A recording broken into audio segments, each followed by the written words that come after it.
తల్లిదండ్రులు కావాలనుకునే మీ కలని నిజం చేసుకోండి. ఆర్థిక స్థితికి అనుకూల పద్ధతిలో మామ్ ఐవీఎఫ్ తో. నమస్తే అమ్మా. నమస్తే తల్లి. అమ్మ, ఇంట్లో ఆడవారు వంటగదిలో కొన్ని చేయకూడదు అంటారు. అవి ఎలాంటి తప్పులు? అంటే ఏ రకమైన పనులు చేయకూడదు వారు? ఆడవాళ్లే కదమ్మా, వంటింట్లోకి ఎవరు వెళ్ళినా చేయకూడని పనులు కొన్ని ఉన్నాయి. కాకపోతే వంటగది ఆడవాళ్ళ సామ్రాజ్యం అని వదిలేశారు కనుక ఆడవాళ్ళకి చెప్తాం. ఒకవేళ మగవాళ్ళు వంట చేస్తే వంటగదిలో ఉంటే కూడా ఈ పనులు చేయకూడదు. అందులో ఒకటి, వంట చేసేటప్పుడు శుచిగా ఉండాలి.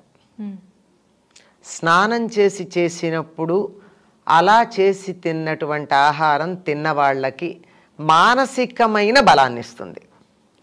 మామూలుగా తిన్నది భౌతిక శరీరానికి బలాన్ని ఇచ్చినా మనస్సుకు బలం కావాలంటే, మంచి ఆలోచనలు కావాలంటే, పిల్లల్లో కానీ తిన్నవాళ్లల్లో కానీ పాజిటివ్ థింకింగ్ రావాలి అంటే శుచిగా స్నానం చేసి వండాలి. రెండోది, వంట చేసేటప్పుడు మంచి ఆలోచనలతో కలిగి ఉండాలి. నేనే చెయ్యాలా, రోజు వంట చేయాలా, ఈ వంట చేయడం నా వల్ల కాదు అని అనుకోకుండా, నేను చేసినటువంటి వంట మా వాళ్ళు తింటారు, నా వాళ్ళే కదా తినేది, నేను తింటా, ఇష్టంతో చేయాలి, అదే నేను తింటా కదా అందులో అని తినేవాళ్ళకి రుచిగా ఉండాలన్న ప్రేమతో చెయ్యాలి. ఆ ఇష్టం ఒకటి. రెండు, ఈ భావనలు ఏవైతే ఉంటాయో వంట చేసేటప్పుడు, వంట చేసేవారి భావనలు ఏవైతే ఉంటాయో అవి తిన్నవాళ్ళ మీద ప్రభావం చూపిస్తాయనడానికి మనకు అనేకమైనటువంటి స్వచ్ఛమైన జీవితం గడిపినటువంటి వాళ్ళ జీవితాలు ఉదాహరణలుగా ఉన్నాయి. మనమైతే అట్లాంటి ఆల్రెడీ మనకే బోల్డ్ నెగిటివ్ థాట్స్ ఉంటాయి గనక వంట చేసిన వాళ్ళ నెగిటివ్ థాట్స్ మన మీద పెద్దగా ప్రభావం చూపిస్తాయని అనుకోం. కానీ అటువంటి లేని వాళ్ళు చాలా ఉన్నాయి. అది దీనికి రాజమండ్రిలో జరిగినటువంటి ఒక జైల్లో జరిగిన సంఘటన.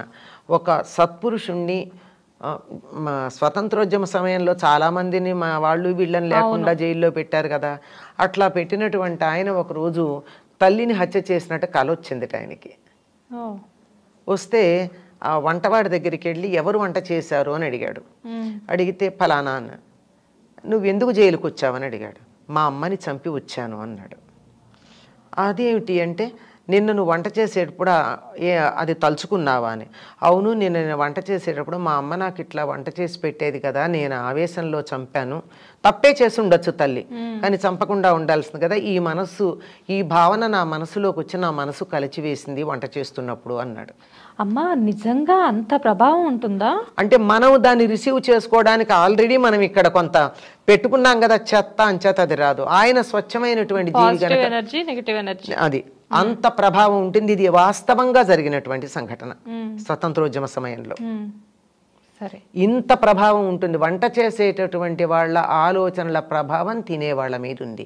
ఈ రోజుల్లో పిల్లలు ప్రతిదీ కూడా కమర్షియల్గా ఎందుకు ఆలోచిస్తున్నారు? తల్లిదండ్రుల గురించి, వాళ్ళ గురించి, ఆ ముసలి వాళ్ళ ఇంట్లో ఉంటే మాకింత నష్టం అని ఆలోచిస్తున్నారు కదా, మూటలు అని అంటున్నారు కదా. ఎందుకు అంటున్నారంటే కొన్న తిండి తింటున్నారు. ఆ అమ్మేటటువంటి వాడు నాకు లాభం ఎట్లా వస్తుందని అని అమ్ముతున్నాడు తప్ప తినేవాడు బాగుండాలి అన్న ఆలోచన అంత ఉండదు.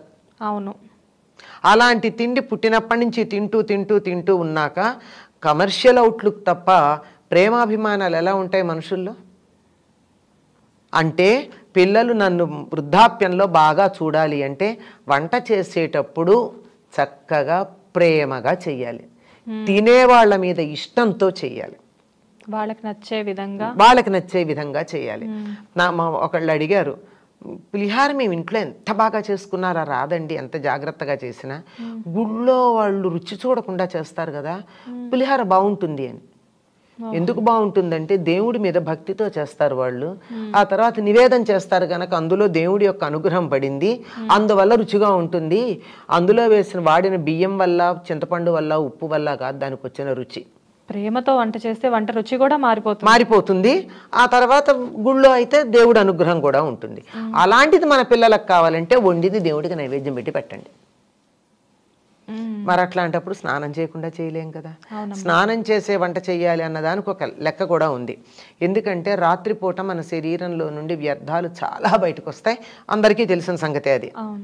అన్ని వ్యర్థాలు ఉన్నటువంటి ఈ శరీరంతో వెళ్ళి వంట చేస్తే ఎంత చికాగ్గా ఉంటుంది. మనకే స్నానం చేశాక హాయిగా ఉంటుంది. హాయిగా ఉన్నప్పుడు వంట చేస్తే వంటలో హాయి ఉంటుంది, ఈ చికాకుతో చేస్తే ఎలా ఉంటుంది? అది. ఇంకొకటి, వంటగదిని శుచిగా ఉంచుకోవాలి, వండే పదార్థాలు బాగా ఉండాలి, దాంతోపాటుగా ఎట్టి పరిస్థితుల్లో జుట్టు విరబోసుకుని ఉండకూడదు. ఓ, ముఖ్యంగా వంట చేసేటప్పుడు మాత్రం జుట్టు ముడిపెట్టుకొని వంట పూజ రెండు జుట్టు ఎట్టి పరిస్థితిలో ఉండకూడదు. ఇది ఎంత రూల్స్ పాటిస్తారు అంటే మీరు గమనించండి, చాలా నక్షత్రాల హోటల్స్ ఉన్నాయి కదా, బహు నక్షత్రాల హోటల్స్, వాటిల్లో చెఫ్స్ అందరూ క్యాప్స్ పెట్టుకుంటారు. అవునమ్మా, ఎందుకు? ఆ హెయిర్ కింద పడకుండా, వంటల్లో పడకుండా జాగ్రత్తగా పెట్టుకుంటారు. వడ్డించే వాళ్ళు వండే వాళ్ళు కూడా పెట్టుకుంటారు. స్టార్ హోటల్స్ మెయింటైన్ చేసేటప్పుడు మరి మినిమం థింగ్ అది. ఏం మన ఇల్లు స్టార్ హోటల్ కన్నా తక్కువ? అంతకంటే ఎక్కువ కదా. కదా మరి. అట్లాంటప్పుడు మనం జుట్టు విరబోసుకుని వంట చేస్తామా? లేదమ్మా. జుట్టు విరబోసుకుని పూజ చేస్తామా, వడ్డిస్తామా, తింటామా? లేదు. కాదు కదా. కనుక తప్పకుండా చేయకూడని పనుల్లో ఒకటేమిటి, తప్పనిసరిగా జుట్టు విరబోసుకుని ఉండకూడదు. మెయిన్ పాయింట్ అమ్మా ఇది. వంట పూజ దగ్గర కూడా పనికిరాదు. మామూలుగా మీరు ఆరోగ్య సూత్రాలు వదిలేసిన గవాలన స్టవ్ ఇలా ఆపుతూ ఉన్నప్పుడు వెళ్ళి జుట్టు వెంట్రుకు అంటుకుందంటే ఎంత ప్రమాదం, అవునా కదా? పూర్వకాలం ఏం చేసేవారు? తడిబట్టలు కట్టుకునేవారు. ఎందుకు తడిబట్టలు కట్టుకునేవారు అంటే గాడి పొయ్యిల్లో వంట చేసేటప్పుడు ఆ వేడికి ఒళ్ళంతా సెగ తగిలిపోతుంది, అలసట రాకుండా. ఒకటి, బట్ట తడిగా ఉంటే మంట అంటుకోదు. అవునమ్మా. అందుకు ఇలా ప్రతిదానికి ఒక కారణం ఉంది. ఎన్ని కారణాలంటే, ఒకటి మనకు కనపడేటటువంటి భౌతికమైన కారణం, ఒకటి ఫిజికల్లీ, రెండోది సొసైటల్, సమాజానికి సంబంధించింది, మూడోది వ్యక్తికి సంబంధించింది, మానసిక ఆరోగ్యానికి సంబంధించింది. ఇన్ని విషయాలు ఉంటాయి కనుక వంటింటిని చాలా శుచిగా ఉంచుకుందాం. ఎక్కడా కూడా నలినాథం లేకుండా, సాలీళ్ళు, బొద్దింకలు అవన్నీ లేకుండా శుచిగా ఉంచుకుందాం. బయట ఇంటిని ఎంత శుచిగా ఉంచుకున్నాం, మనసును కూడా అంత బాగా ఉంచి, నా పిల్లలు నా భర్త తినేవాళ్ళు బాగుండాలి అని అనుకుంటూ చేయాలి, వాళ్ళకు రుచిగా ఉండాలనుకుంటూ చేయాలి. అట్లా ఇలాంటి నియమాలు కొన్ని పాటించినట్టయితే చాలా బాగుంటుందమ్మా, కుటుంబం బాగుంటుంది. ఒక్క మాటలో చెప్పాలంటే, మనం దేవుడి గదిని ఎంత శుభ్రంగా ఉంచుకుంటామో వంటగదిని కూడా అలాగే ఉంచుకోవాలంటారు. అసలు ఇల్లంతా అలా ఉంచుకుంటే మరీ మంచిది, లక్ష్మీదేవి ఉంటుంది. కనీసం వంటగది అయినా అలా ఉంచుకోవాలి. అంతెందుకమ్మా, బాగా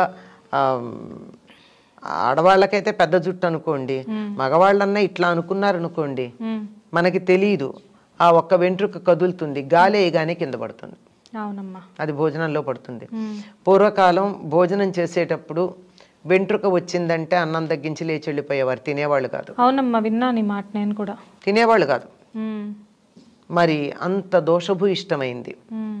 అలాగా అనేక రకాలుగా జాగ్రత్తలు పాటించాలి. వంట చేసే వాళ్ళకి ఇంకోటి కూడా ఉండాలండి, గోళ్ళు పెంచుకోకూడదు. ఓ, థ్యాంక్స్ అమ్మా, మంచి ఇన్ఫర్మేషన్ ఇచ్చారు. Thank you.